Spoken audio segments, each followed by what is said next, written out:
Circus Seagull Channel's Friday night stream. Start out, as always, with Geoguessr. Later on, we will see who of our bespoke collection of... Okay, we're in West London. That was easy. First in London's West End. Well, there we are. Okay. Let's see which of our bespoke collection of reactionaries we might like to pull a few bouncers at. And possibly the first ever public-ish performance of a song that I wrote called Nazgul Ghouls. Oh, we're at Leicester Square? No shit, I was sure this looked familiar. Righto. That was easy. Let's see. Leicester Square by the Pizza Hut and the Jollibee.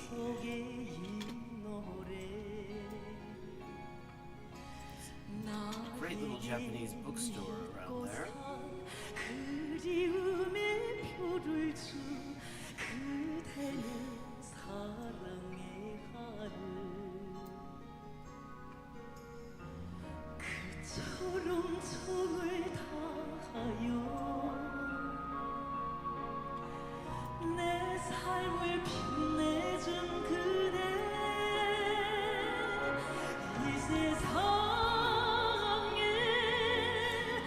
Getting out into everything in the shoes, figuring out exactly where things are relative to all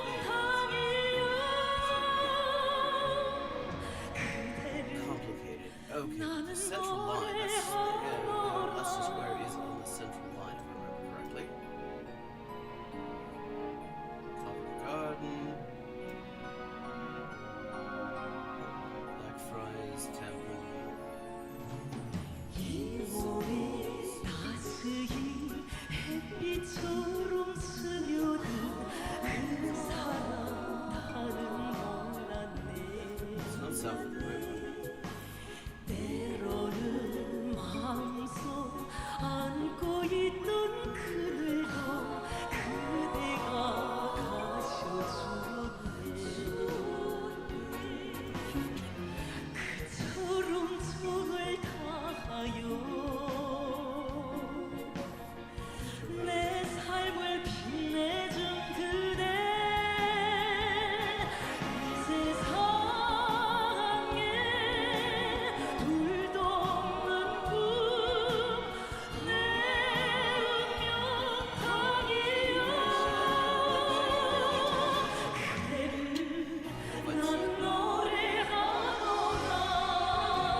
looking for it on the west side of Westminster.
Meters, 5,000 points. Good. Good start to get off to then. And this looks like Britain again, or maybe Ireland. Yeah, this pavement here, this footpath that looks maybe that's asphalted. Oh, yeah, this feels like Britain or Ireland. Some place looks white, so that would be Irish.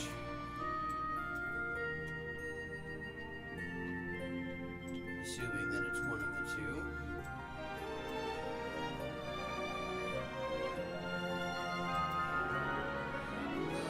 It does seem to be left-hand traffic. Except it is, so this is France.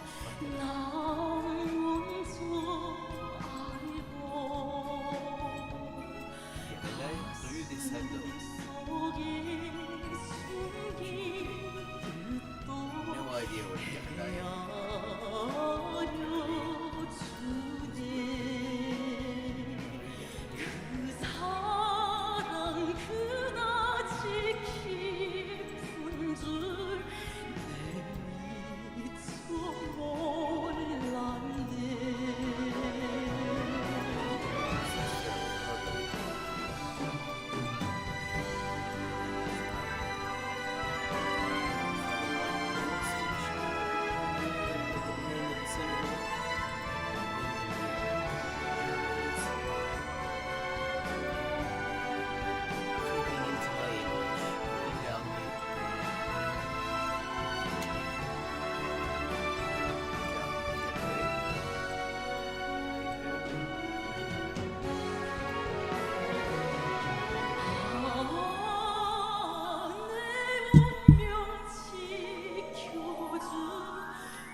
Oh, hell. Forgot to fix that. Okay, there we go.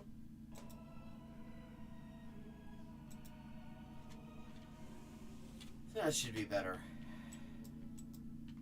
Sorry about that. I usually make a point of checking to make sure that I've actually fixed that. And this time I just overlooked it because I was a little bit late. Just wanted to get set up in a hurry. Spécialité marocaine.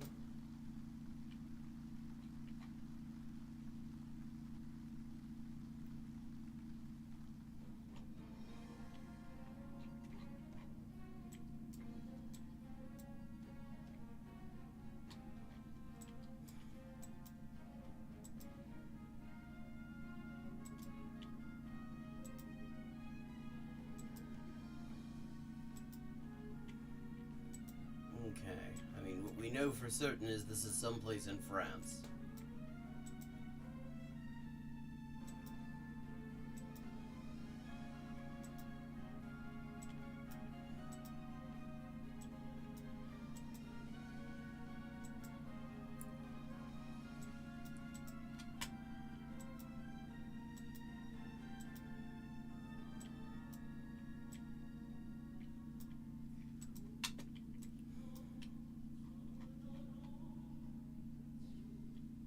Something that indicates what region this is would be very handy.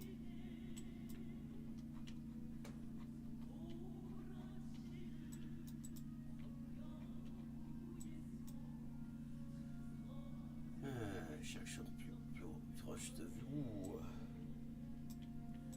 Plus loin de savoir où se trouve ce pierre allée.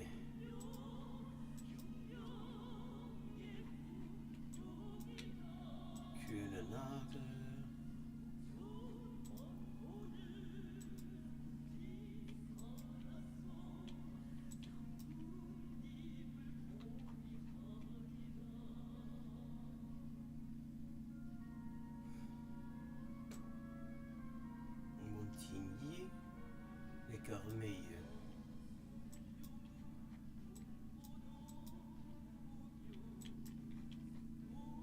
Par des sports.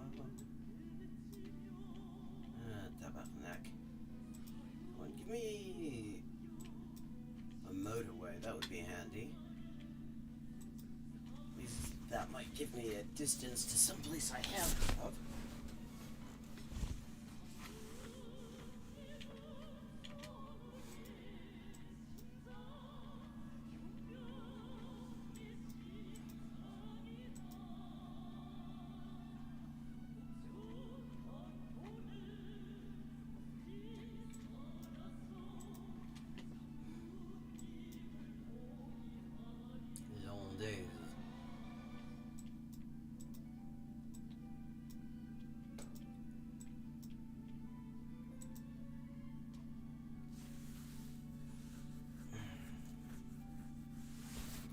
Sergi.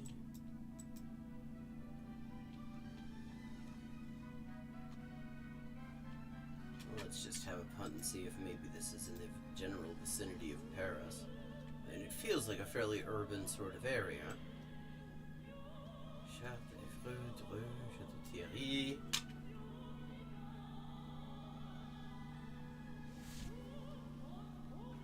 Germain.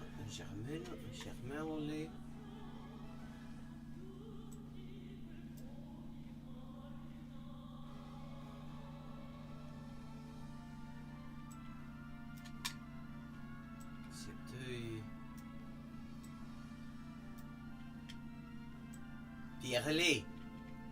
On y est. Okay. That simplifies things. Gare de Pierre-Allé. Let's mark that. So northwest of Paris, kind of on the northwestern periphery of Paris.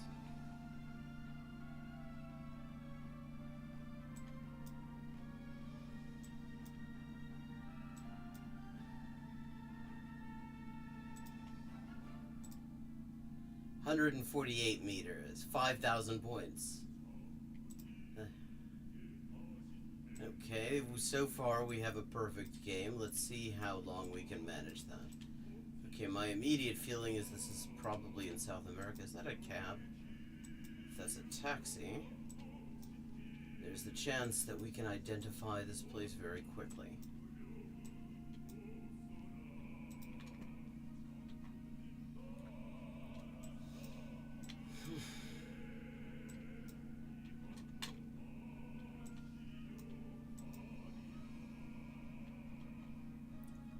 Tienda Margarita.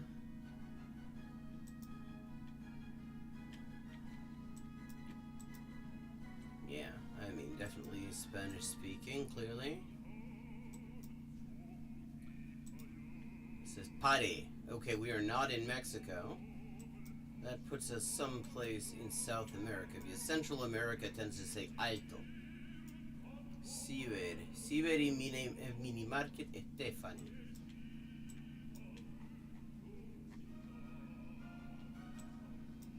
Cruce peatonal. Okay, I've never seen that sign before, so we can kind of rule out Chile, Peru, Argentina, Colombia. I mean, I can't rule them out totally. It might be that that's some sort of a local thing in a town I just haven't been to.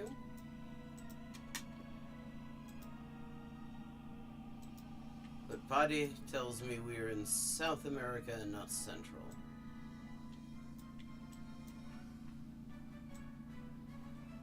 Puerto Bolívar.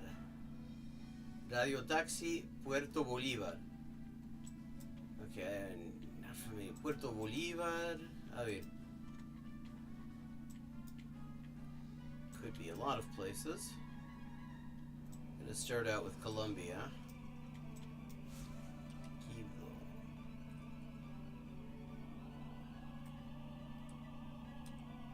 Arbolete.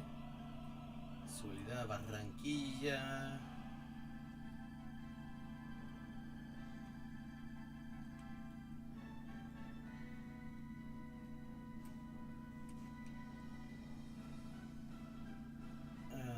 And we are already in Venezuela.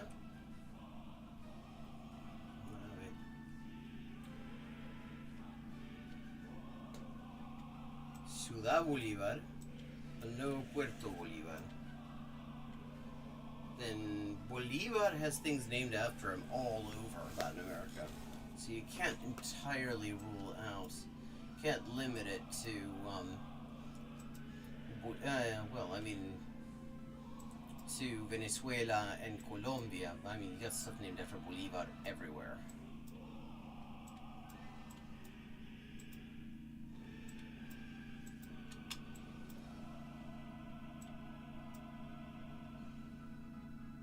Anval. Anval no me suena. Topsy.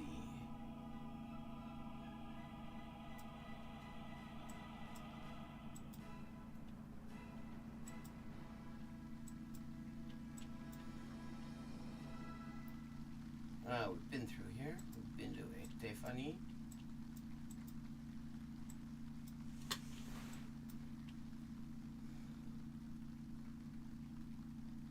The lack of political graffiti also tells me this isn't Chile.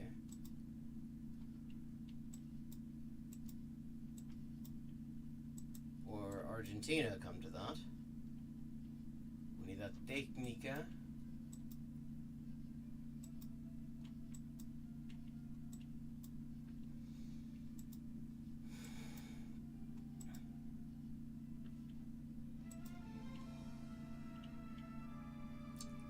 Puerto tends to tell me that we're by a body of water, but that's not always the case. There's Bolívar, not Puerto Bolívar. Cañaveral, Pedernales, Camarones, Puerto Cabuyal. So we've got Puerto, but no Bolívar, and Bolívar, but no Puerto.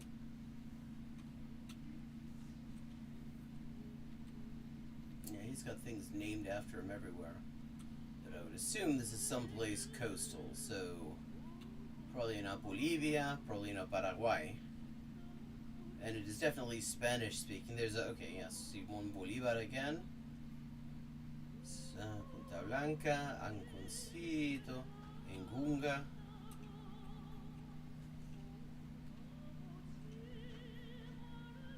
Machala.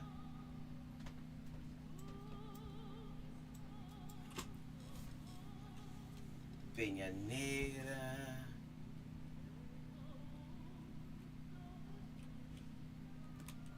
There's Una Via signs or something I also feel like I haven't seen in the places I've been. But I don't want to just rule that out because it could be that I just missed them. I mean, I don't think I've seen many one-way systems in South America, but not something I really looked for.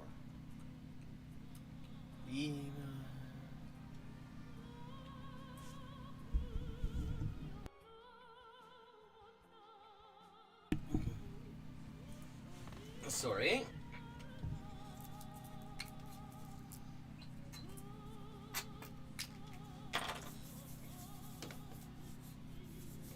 Okay. Of course.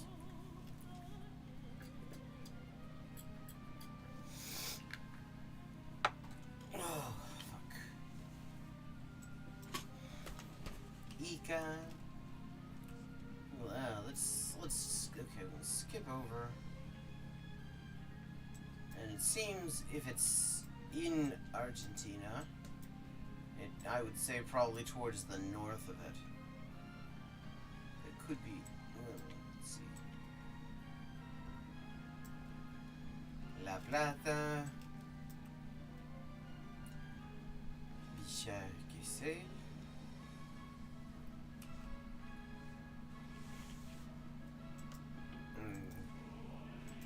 Probably more productive ways of going about this than just looking at the entire coast of South America.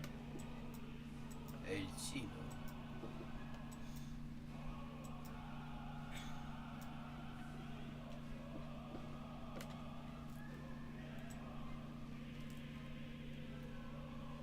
Recorriendo mi lindo Ecuador.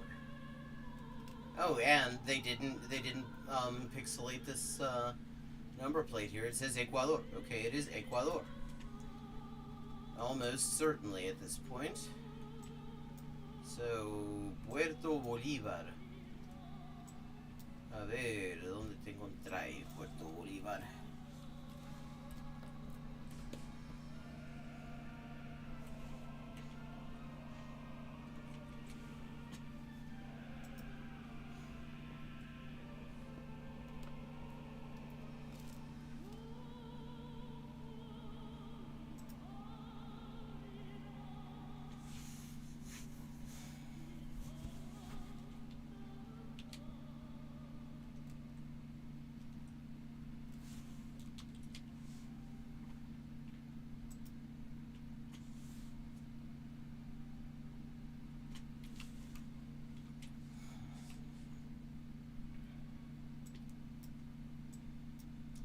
Puerto López, Agua Blanca, Puerto Cayo, Río Seco.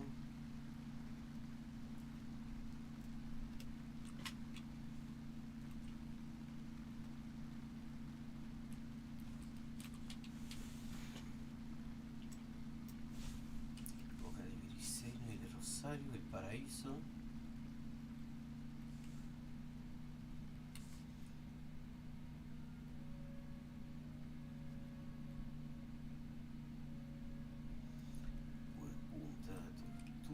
Supa, Atacames. Wonder if that is linguistically related to the name Atacama. Cantarana. Bueno, si canta. Ya estamos llegando de nuevo a Colombia.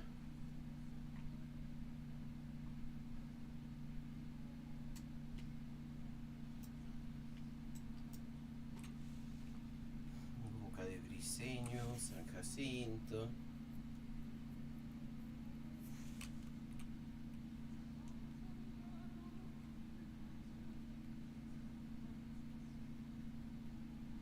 Puerto Rico. Simón Bolívar. Pero carajo, ¿dónde está Puerto Bolívar?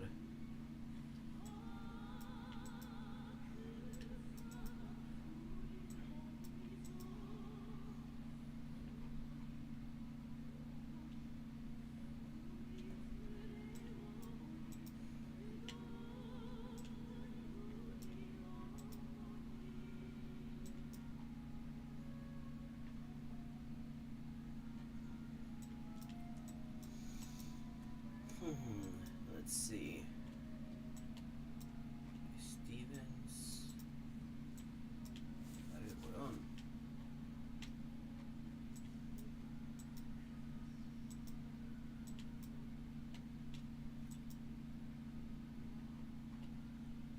San Andrés.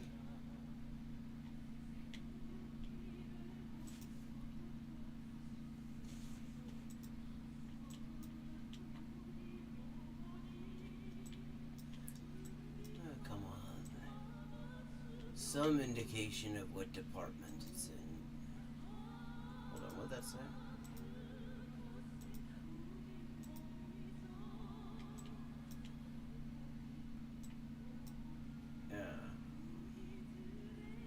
private education center.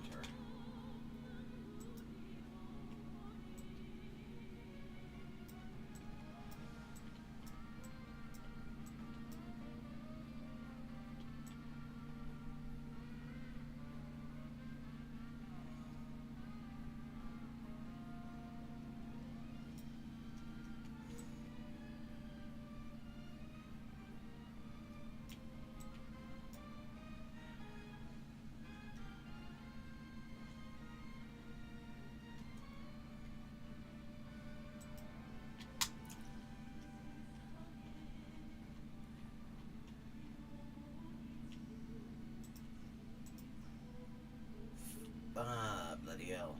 It's in Machala.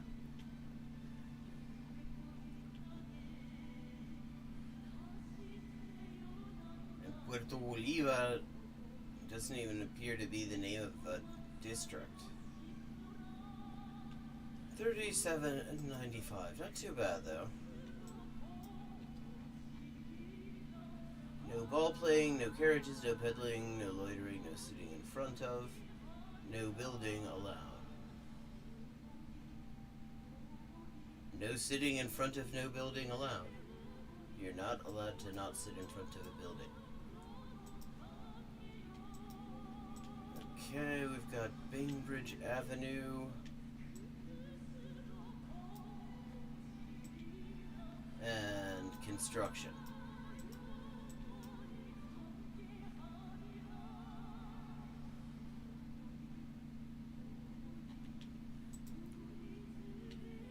Hello, Ludlow. Good to see you. 516 area code. I just spoiled a perfect game because I just couldn't find... I went on a wild goose chase in Ecuador because a taxi said something about being in Puerto Bolívar, a town that apparently doesn't exist. I mean, I couldn't find any other place name, anything that suggested a place name anywhere else. So I just stuck it in a place called Bolivar that was on the coast, thinking that might be it. And it wasn't. It was a place called Machala. 718. Oh, we're in New York. Okay. Yeah, we're in 718. Bainbridge, and what was it?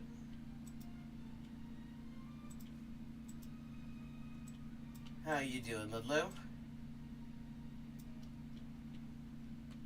Bainbridge Avenue and what? And 193rd. Okay, so we're in Brooklyn, basically, I think. Bainbridge and 193rd.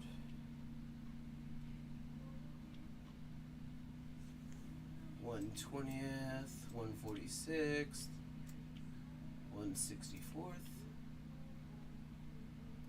192nd. Okay, but there's no Bainbridge here.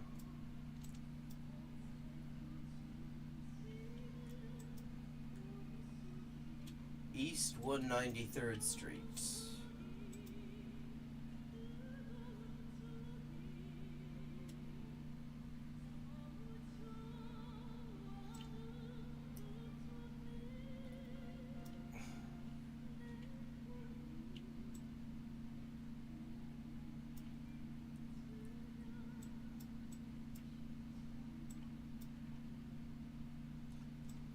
Okay, west, east in 185.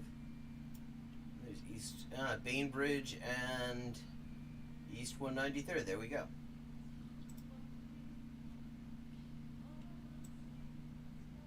Park in New York.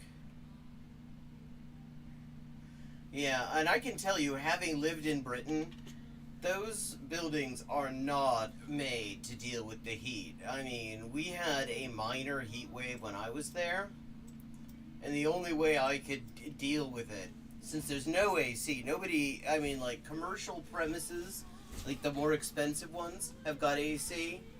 Most people do not have it. And I didn't.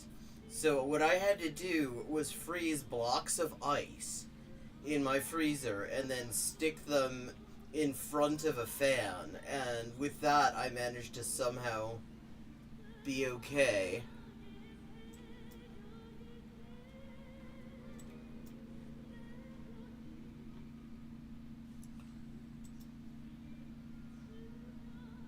Okay, it's on the same level roughly as the Hackensack.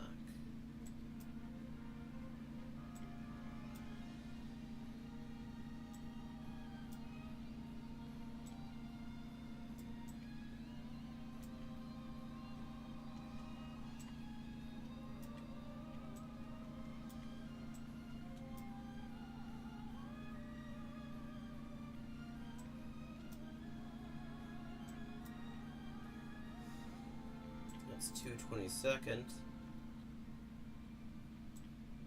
Come on. East 183rd. East 188th.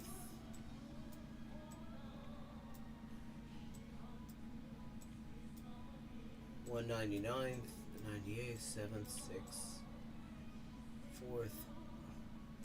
193rd in Bainbridge.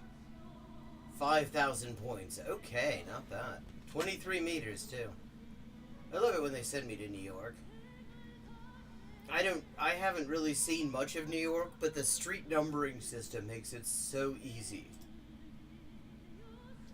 5 of 5, and I feel like this is Japan. It's just immediately looking at the layout of these streets, it feels like Japan. Well, and the buildings. Indeed.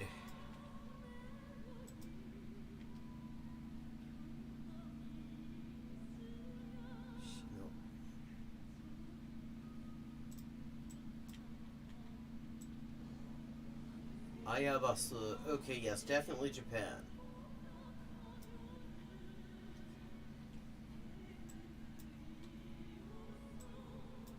And someplace rural.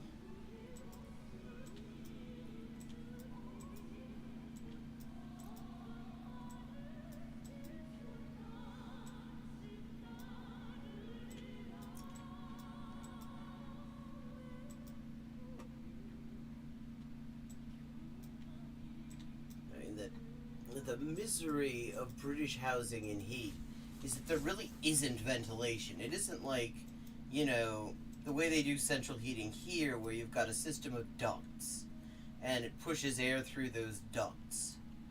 So even if you just don't have heating on and you just have the fan on, you can get at least a little bit of air circulation and it's nice.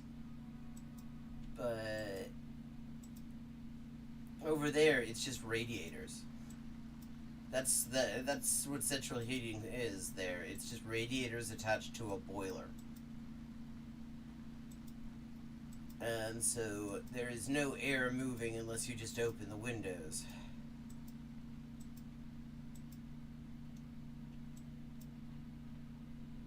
Zaimoku Yokaji.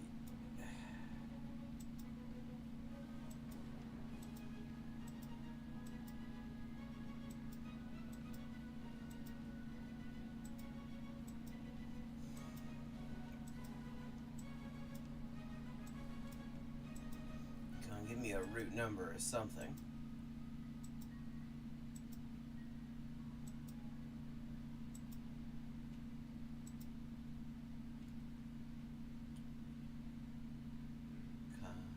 Kamekoya? Shinshitani?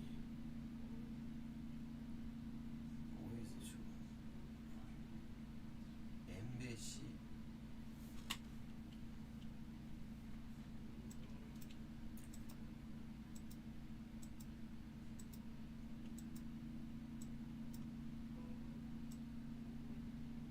Jorin Gaido 7里路の旅ゆっくりとして進めいませんか That's very passive aggressive.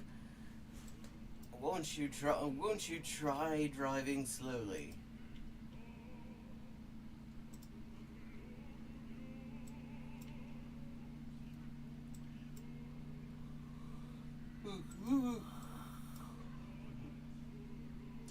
Kyoto fu. Ah, okay, we're in Kyoto. We're in the prefecture of Kyoto, which is really one of the most attractive cities Japan has, because it's the only one that really... Oh, Ayabe! That's how it's... Okay. This is a problem that exists in Japanese a lot, because there's so many there are so many different possible readings of kanji when they are used as people's names or place names. So nobody can, other than the best known cities, nobody can really read them. 19 kilometers, 49.38, 23.733. Ah, not bad. Not too bad at all. Would have been nice to get my first 25,000, of course.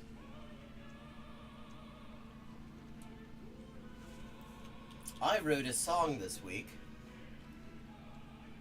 to the tune of Uptown Girl by Billy Joel. It's called Nazbol Ghouls. He's considering performing it this evening.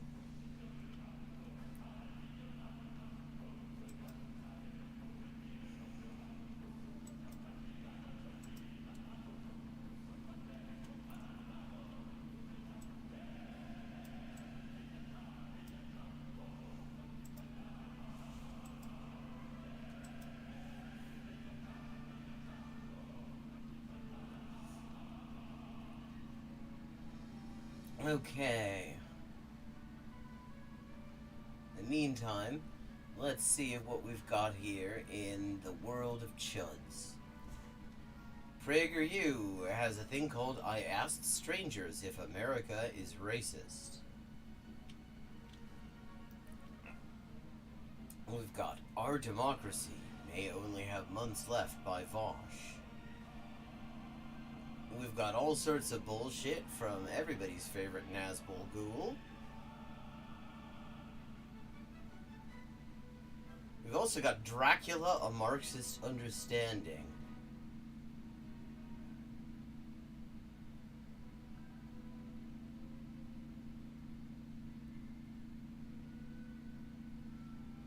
Any of these things particularly...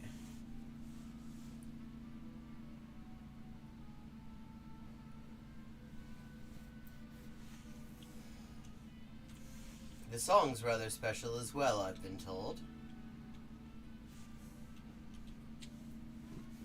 I'm thinking of actually recording it, maybe even doing a proper music video.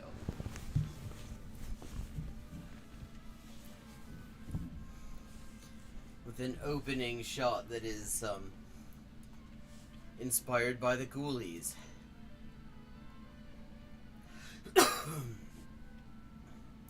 The grass of a town park watching the original. Wow. Okay, that's cool. That's a very picturesque setting to watch the origin story of Burger King.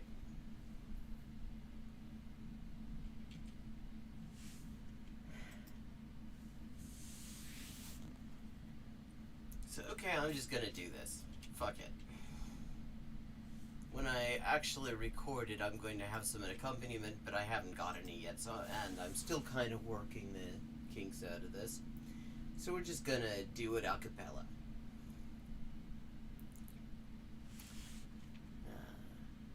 Let's see. There we go. Nazbol Ghouls, always looking for some rubes to fool, to believe that they are communists. Sure, you'd have to be completely pissed. I'll stay away from those Nazbol Ghouls, 'cause they always play by fascist rules. When they find someone who ain't read Marx, you should see the kind of joy that sparks. They're all just narcs. And when you've read him, they'll call you Malthusian. 'Cause being red, brown, their smears are Larouchian. I tell them to get stuffed just because I've had enough of these Nazbol ghouls. I've seen them dishing out the Nazbol gruel. The definition of the working class was pulled out of Sasha Dugan's ass. Reckon I'll pass.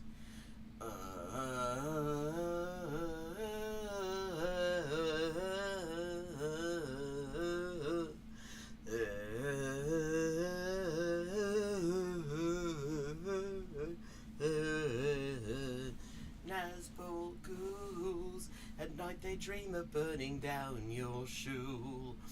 'Cause you know that when the shit goes down, that red veneer is gonna fade to brown. They'll go to town. Watch them saluting their red, white, blue flag. Their revolution is nothing but blag. If I may be so blunt, they're just a bunch of cunts, 'cause the Nazbol ghouls just a lot of petty bourgeois tools. 100 years ago they jumped the shark, so just tell 'em fuck this for a lark. Don't be a mark.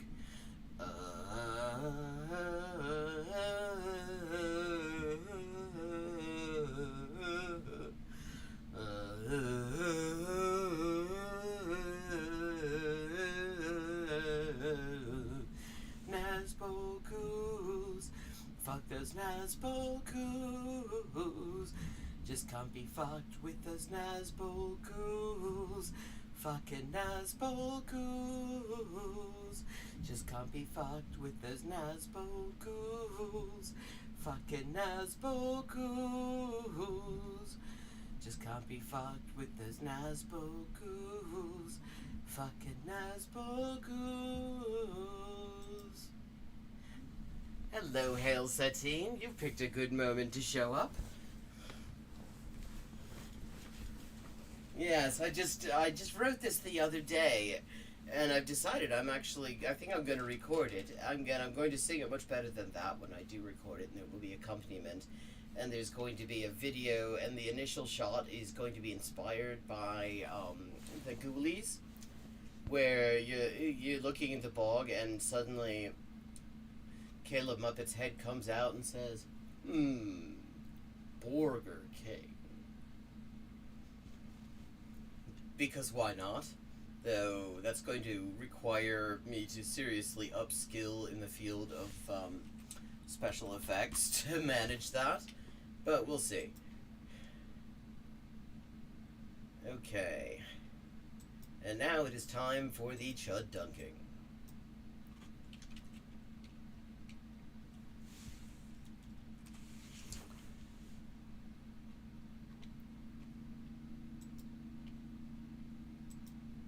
So, there's also the Constitution. Why a republic?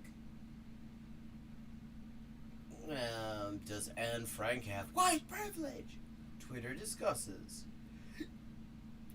That'll be fucking awful. Dracula, a Marxist understanding.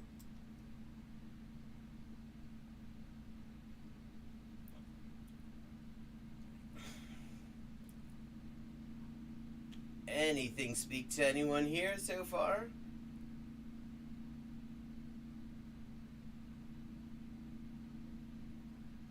And there's also out of the movement to the masses. Where did our organization come from? Where he explains I assume he's going to explain the origin story of how he was out a gig after RT America closed down, and he had to come up with some kind of new grift, and so he invented the Center for Political Innovation. Any particular preferences here? I am certainly open to suggestions.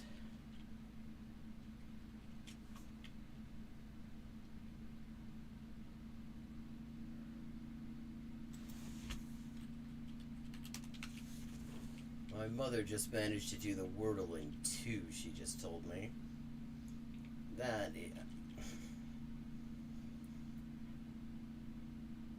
Caleb is confused by media. That's kind of all videos involving Caleb and media. But okay, Dracula, a Marxist understanding. I have a feeling that this is going to turn out to be very 3 brackets.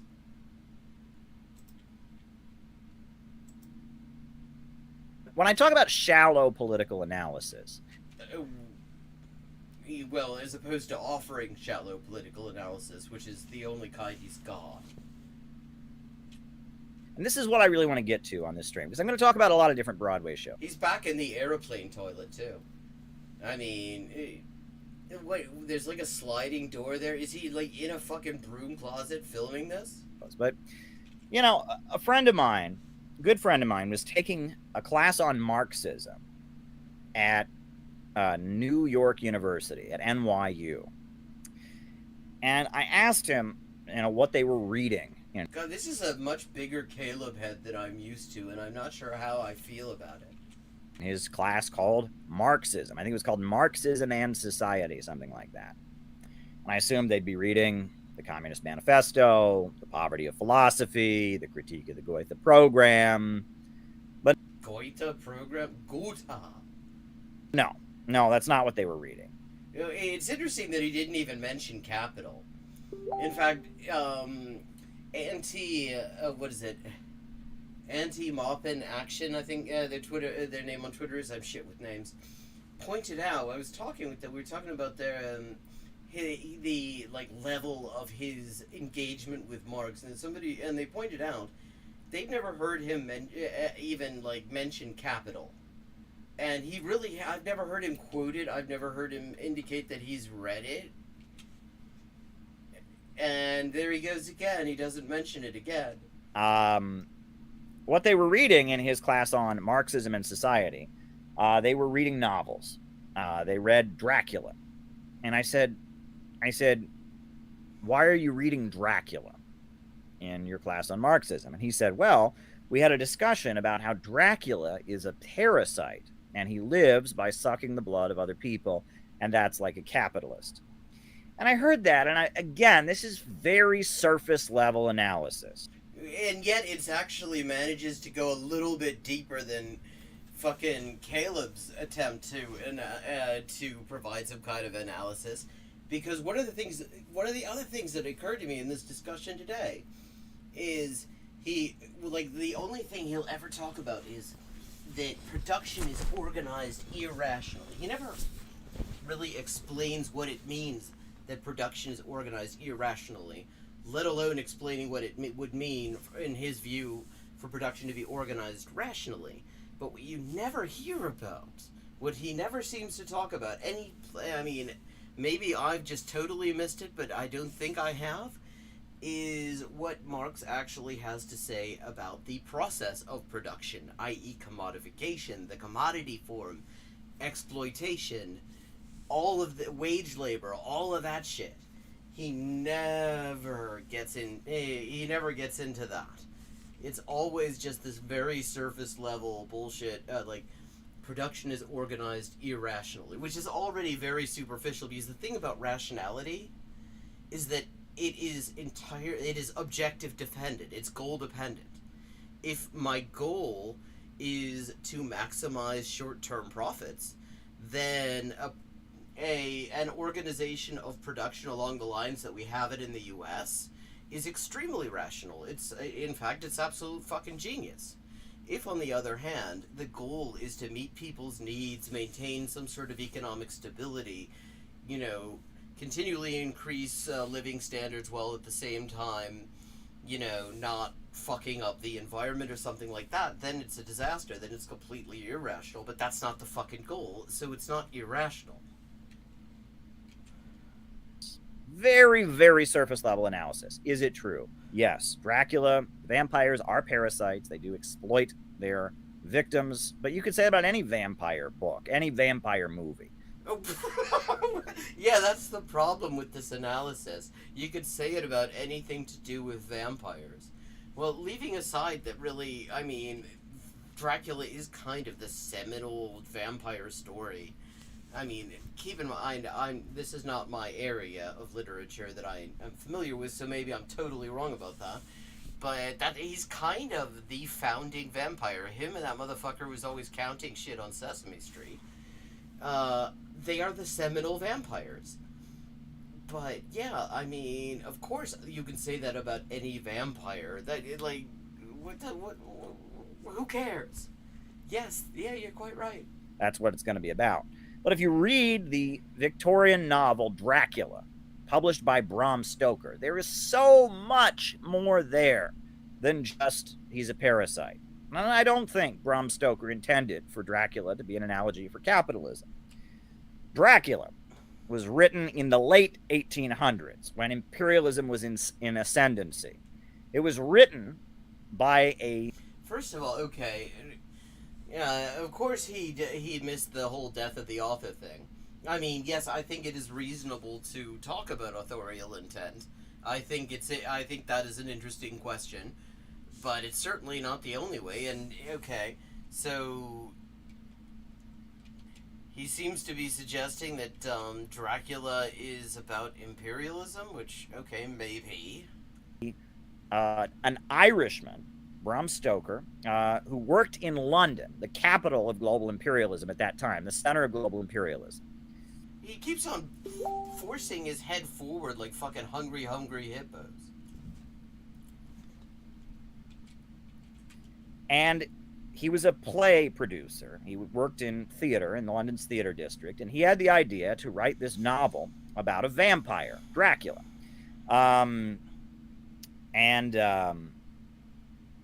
So he wrote this novel, and Dracula has a lot to say about what's going on at that time. First things first, the most obvious thing on the surface is the Victorian era was an era of intense sexual repression, right? Which is something that must enamor it to Caleb Maupin, who was a man of intense sexual repression. Right? There was a huge public relations campaign back then telling people don't masturbate. There was a... I'm going to have to clip Caleb Maupin saying don't masturbate. Huge effort to contain women's sexuality, to crack down on anything that might be sexually appealing. You know, it was a big part of British culture.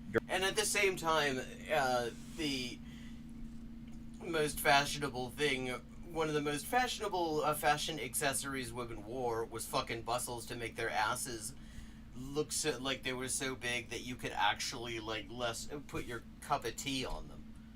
During that time, as this, not to mention corsets that completely emphasized all the things that supposedly were really big. They were putting curtains over the piano legs because people thought the piano legs looked like human legs and they might turn somebody on. Huge crackdown on sexuality. In this context, it's worth remembering that time very recently when Caleb Maupin said he thought sexuality should be tightly controlled. So Dracula is about as close as you can get to porn in that time, right? If you wrote erotic stories, they might throw you in jail because that was just utterly disgusting. And yet, there were tons of fucking erotic stories in that time. Perhaps not surprising. The fucking Victorian literature is full of it. It's often very quiet, very sort of, wink and a nudge kind of eroticism, but it is most certainly there. But Dracula, you have beautiful women, beautiful young women who are sleeping in bed at night, and then this man breaks in and pricks them with his fangs. And if you look at what Dracula does in the novels, it's much more graphic than simply biting them. At one point, he's piercing holes in his chests and making the women suck the blood from it, obviously hinting at something else that people do, which I'm not... Yeah, because of course sexual repression is very much a Victorian thing, and certainly not something that's been carried over to our day. I mean... I'm not going to get into detail about, but it's porn, and it's... But I do thank him because I really do not need to have the fellatio being discussed in Caleb Maupin's voice in my head, I think that's the sort of thing that would cause hemotympanum. It's rape porn. It's sadomasochistic rape porn, right? He can't write a novel about a man breaking into women's apartments and raping them. So instead, he writes a novel about a vampire breaking into their apartments and biting them and forcing them to suck his blood in great detail. So there's that. On the surface level, it's very clearly about as close to pornography as you could get away with at that time. And people knew that at the time. It was considered to be very, very, very vulgar, right? On top of that, where is Dracula from? Dracula is from Romania, Transylvania, a region of Romania. In fact, in Romanian, the way you say, damn it, is la dracu. Dracu is like the devil, Dracul. La is to, so la dracu is to the devil. And what was going on at that time? Eastern Europe was being colonized by the British. The British were exerting economic domination over Eastern European countries like Romania.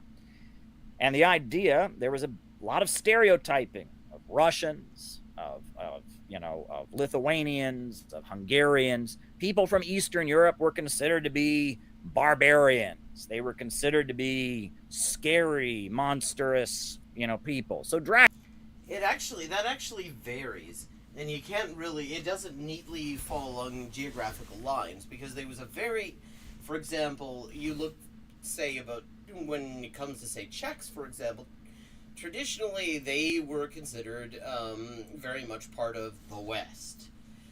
Whereas you have, like, more Eastern and Southern Slavic peoples, and they certainly were portrayed much as the way he's saying. So it isn't quite as simple as he's saying, but very few things are.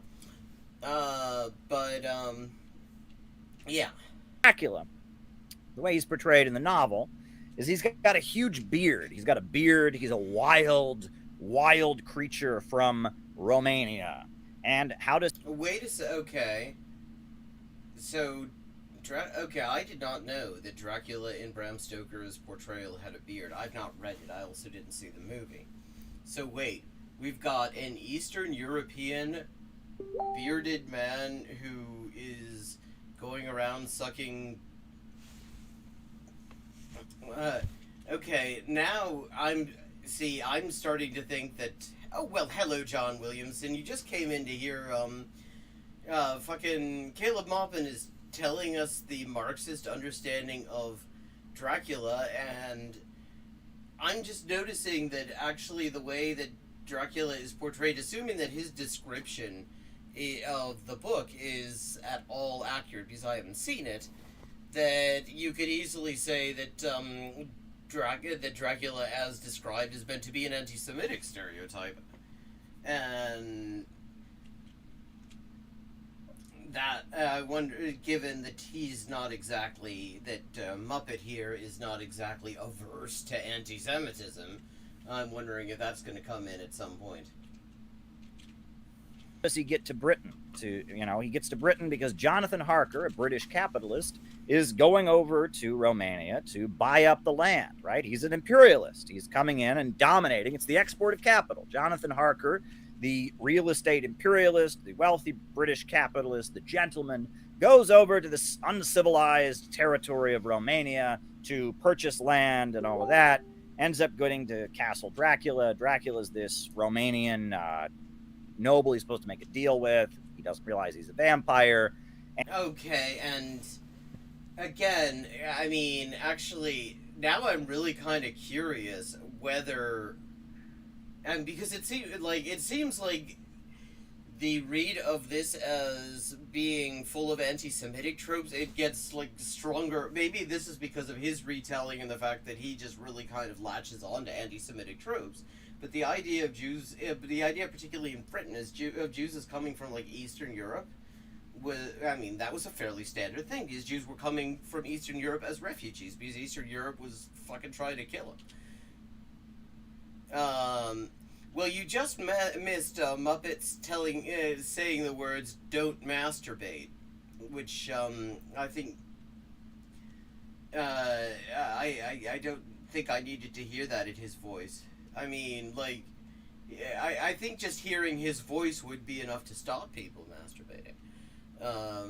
To be honest with you, but okay, so he sucks blood. He makes deals with, upright English chaps, and doesn't tell them that he's a vampire. And you just go over there and you're trying to do business, and it turns out you're dealing with one of them. Yeah, this is okay. This is like tons of anti-Semitic tropes in here.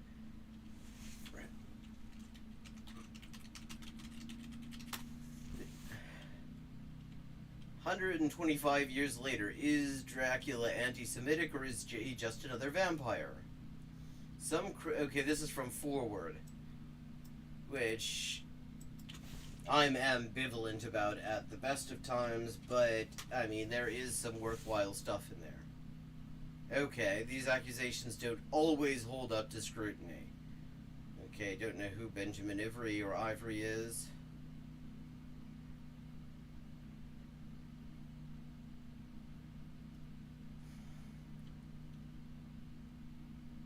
Holy shit. General Mills was obliged to redesign cereal boxes for Count Chocula because they contained a caricature of Dracula wearing a 6-pointed star medallion?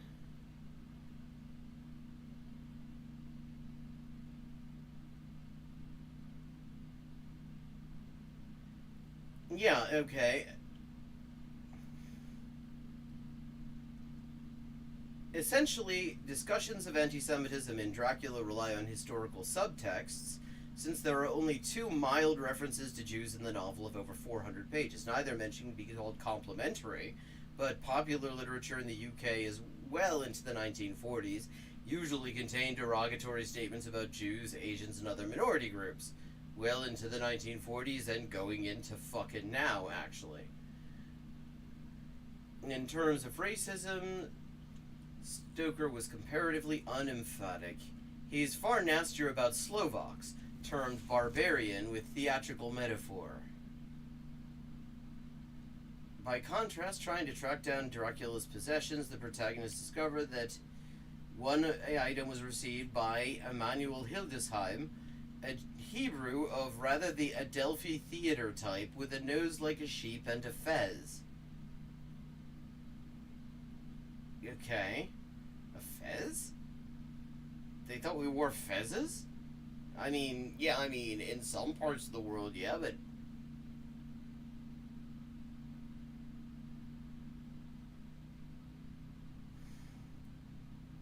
By contrast, Irving's rival theaters, such as the Adelphi, were known for blood-curdling melodramas and actors playing caricatures. This type of exaggeration. Okay, so when they say the Adelphi theater type of Jew, what they're saying is this is how they would portray somebody Jewish in a production at the Adelphi theater. Ah, okay, interesting. Yeah.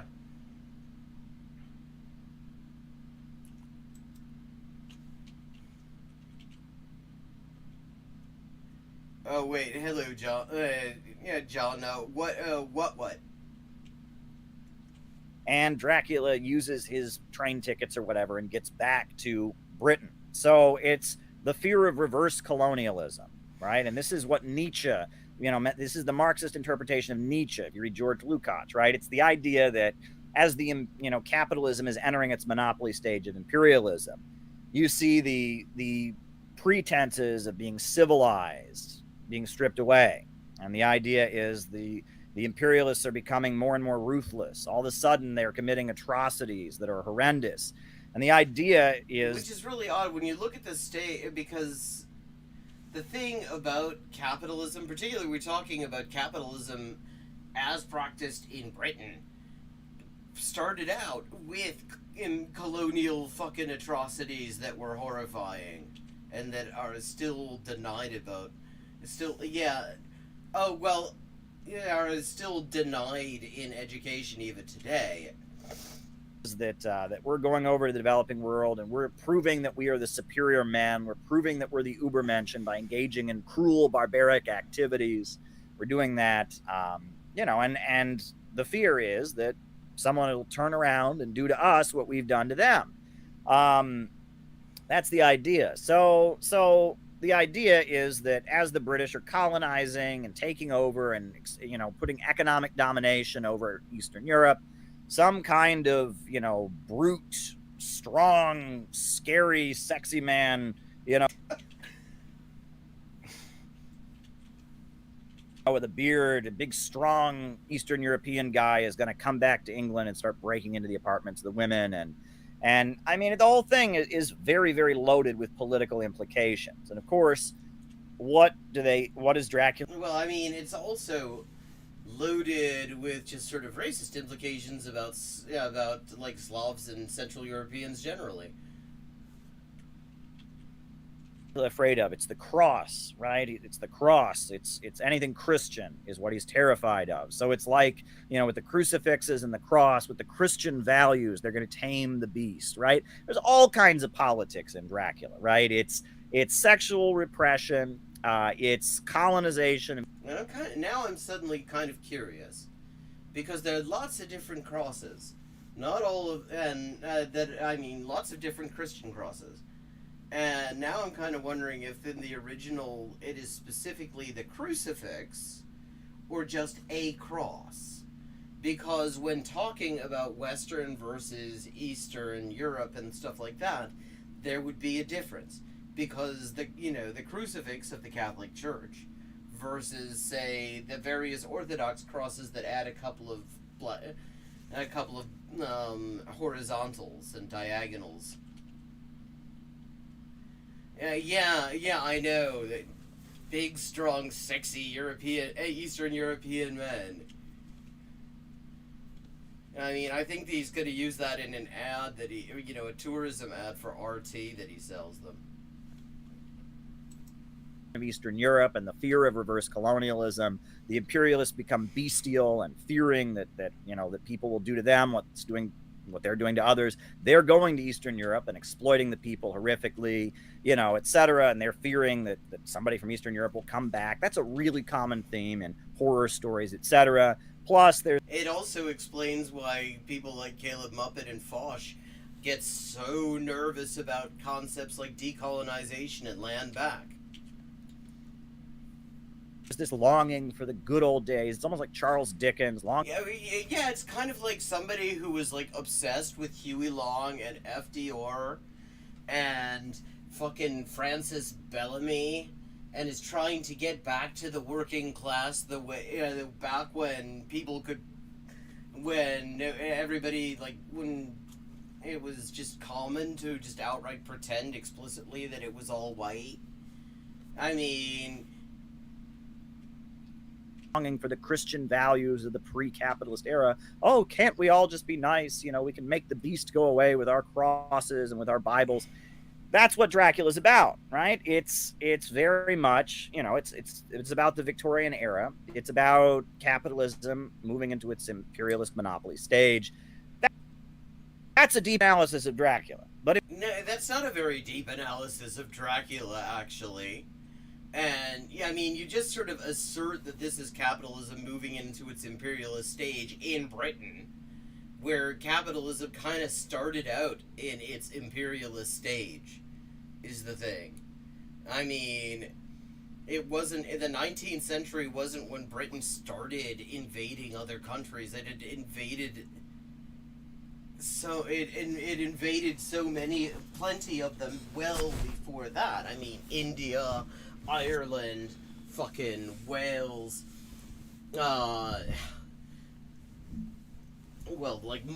pretty much of Asia and Africa.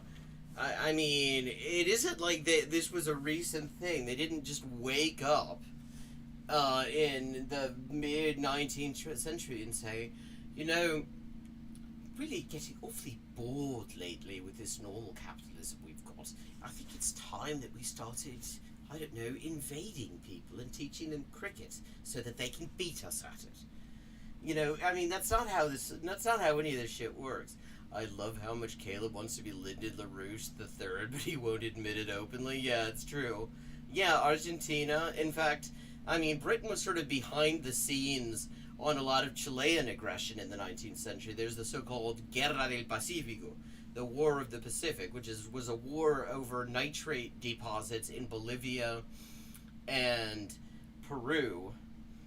And the thing is that Peru and Bolivia, they didn't really give very good terms for exporting the nitrate deposits, and Chile was so completely in Britain's pocket from the day the republic was founded that, I mean, Britain trusted them. I mean, Chile's ruling class is full of people who arrived there in like the 19th century in order to act as brokers for resource extraction for the British Empire. That's why there's so many English people in the Chilean ruling class, and you know, Scottish and Irish as well to a certain extent. But so Britain basically, you know, sidles up to the elites, you know, the ruling class in Santiago, says, you know, why don't you, we'll back you in this war if you want to have one. And so they invade Bolivia, which is why Bolivia has no sea access anymore, and Peru. They take away basically half of the territory of Peru, and the very small bit of coastal access that Bolivia had. And in Chilean, like, school textbooks and in their just popular official mythology, it is this glorious patriotic episode. But I mean, all it was just a war of aggression to get mine deposits, mining, you know, nitrate deposits to give to the Brits. If your Marxist analysis of Dracula is Dracula lives by sucking blood, he's a capitalist, that's just surface level. That's just surface level. Oh, that was the end of it? That was really kind of abrupt. Yeah, I mean, Argentina, too. That's where the Malvinas are. And English people still get annoyed with you today if you call them the Malvinas. Which is why I insist on doing so. Okay, that ends on a fairly, like, awkward time point because it is just 12:50. It's like 10 minutes to 1, which is kind of too late to start something new. But at the same time, I wouldn't want to just end abruptly like this. And it just it just moved on because I didn't realize it ended so abruptly, that last one, that it just moved to the next thing in my playlist, which is something I'm thinking of working on, doing like a subtitled translation of. It is I had a few months ago done a video looking at some of North Korea's COVID-related public health messaging. And that was before that they had any reported actual cases in the country. I mean, internationally they were saying they had no cases. Domestically, they were not actually saying that. They were just not saying anything. But now, this is something called tele비상 방역 세계 60일을 토드로, which means like 60 days on maximum public health alert. And it is like this sort of mini documentary just about their response. Of course, there's a lot of shit they don't show, and we don't really know what things that aren't shown because the only really real closest thing we have to real-time sources of what goes on in the DPRK is the DPRK's own media, and if they don't show, we don't know whether that's because it isn't there or because they just don't want to show it. But it's interesting, and it also shows just how the style of this sort of production has really changed over the past 10 years. They've started doing all sorts of things that they never used to do, like these sort of piece-to-camera things where they'll have one of the newsreaders it'll be like they're sort of in between, like, off hours, sitting at the editing bay, just sort of talking about stuff, like, you know, sort of a personal reflection kind of thing. And it's just generally quite interesting. So I have that in there just so that I remember that that's a thing that I want to be working on at some point. We can look at it for a bit if anyone's interested. I mean, it's all in Korean, and I haven't actually done anything to translate it yet.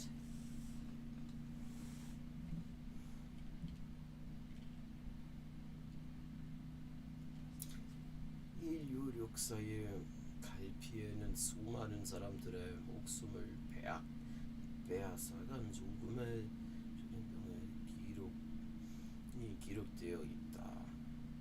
This is a record of the contagion, the deadliest contagion in the history of humanity, basically, is what that text on the screen says, if anyone was wondering.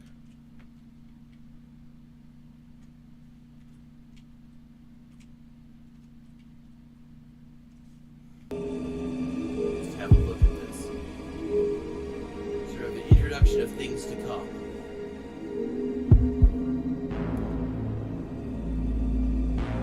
This is the Black Death, 1300s,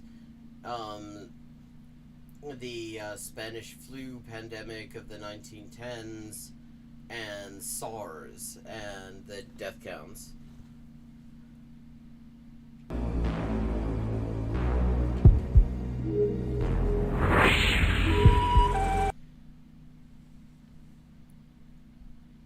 In 2019, COVID-19. I don't know why they also included this in English. I guess it's to give it an international feel, but there's not anything in English in this, other than that.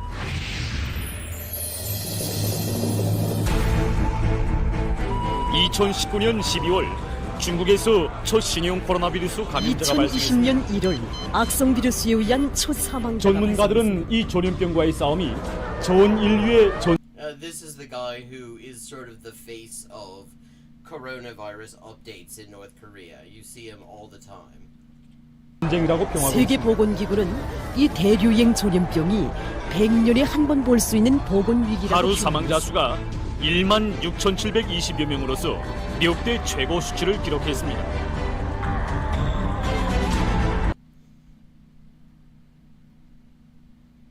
Okay.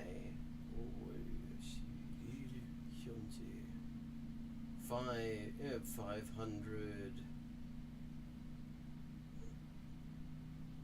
The thing about translating numbers in Korean is that, and Japanese and Chinese, is that there's always math involved. So 518 million cases, 6.28 million fatalities.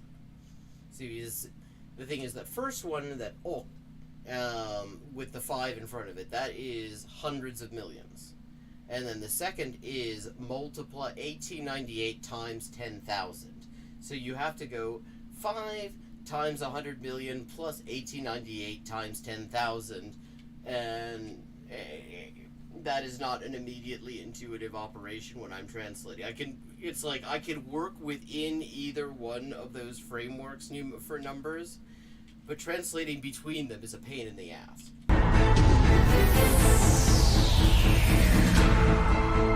It's like Celsius and Fahrenheit with temperatures. Like, I understand what if you give me a random temperature in either of those systems, I can tell you what it feels like or whether I'd like to be in it. But I mean, I've never learned the fucking conversion algorithm. I just remember that it is long.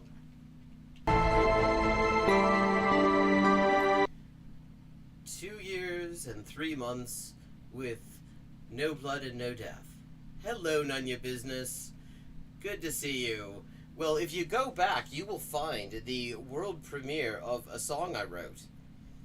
And this is just sort of a preview of something that I'm kind of working on for the future.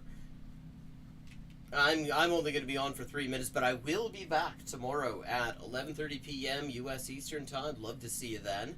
good to see you again. Thank you so much for dropping by. So this is referring to the fact that they didn't have any cases for nearly 2.5 years.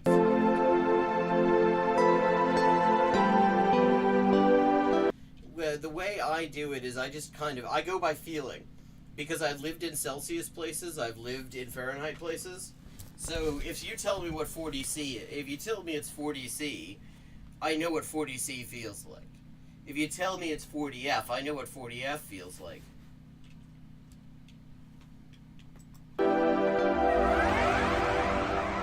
Yeah, and I should note, I mean, as they're showing there, they've been telling people to wear masks for, like, since the beginning of 2020, I think, roughly. Like, since well before they actually had any cases detected. I mean, and that's not exactly unusual for the region, because the thing is, it's a fucking SARS virus. There was every reason to think it probably would turn out to be airborne, as it has. So the safe thing to do is to assume that it's airborne and be wrong about that, rather than doing what they did in the US and Western Europe and assuming it isn't airborne, couldn't possibly be airborne, and being totally fucking wrong about that. It's, you know, it's all about playing the odds, and in East Asia they played the odds in a fucking sensible way.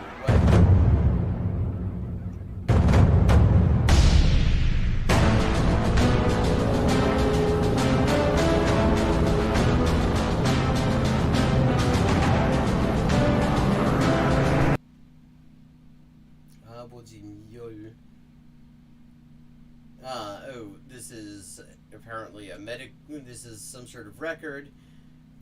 Father, no fever yet. Mother, 38.7. And, that second part I'm not sure. Yeah, the handwriting's not great. 37.6. People's body temperatures.